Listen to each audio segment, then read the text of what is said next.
The Transporter Refueled is here to remind us that it's the first week of September, despite the fact that this movie really wants us to feel like it's actually still January. This is the 4th Transporter movie. This one's not starring Jason Statham, though, who made the role famous with at least his first 2 Transporter movies, which I have a guilty pleasure enjoyment out of. I find these movies entertaining, they're dumb, they're a lot of fun, and Jason Statham is a badass in them, and the stunts and the action work. I don't own Transporter 3, directed by Olivier Megaton.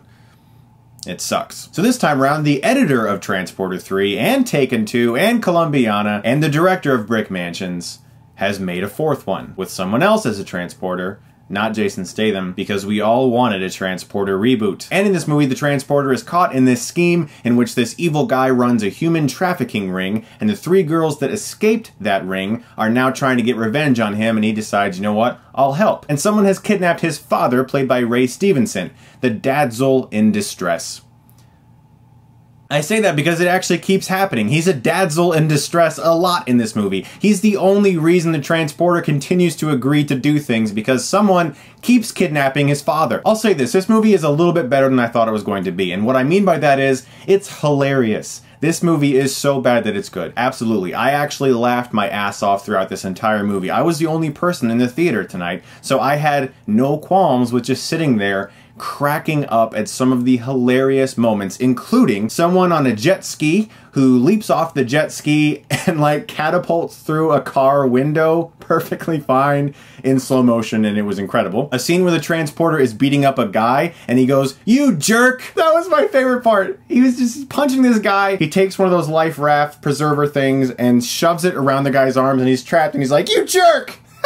There's a fight scene in a room that just so happens to have like 5 battle axes on the wall where they should not be. There's no reason for battle axes, but there are battle axes, and so they use the battle axes. There were consistent moments throughout this movie where I just cracked up because it's so terrible. And gratefully, it's not a movie that's so bad that you sit there hating yourself and you want to leave and you just like, oh my god, just stop. The action scenes are acceptable, I guess. Ed Skrein as the Transporter, he doesn't butcher the role, but you never really feel like he is that character. Jason Statham is so tied to that character. And the fact that Statham was like, no, when they asked him to do another one, should probably tell you that this movie's pretty terrible. There's a lot of fast shot editing, which is annoying. Shaky cam, not so much. There's just so much editing in the middle of these action scenes where it feels like they could do a lot more of an impressive job if they just let the camera flow for a little bit longer. All of the Transporter films have really dumb moments. Transporter 2 has Statham turning his car around after he launches it up a ramp and then a hook takes a bomb off of it. Except for the 3rd Transporter, which is just terrible. All of the Transporter movies are gleefully stupid. They know what they are, including this one. It's just that when this movie asks you to take itself seriously in some of the more dramatic moments, especially with the human trafficking ring,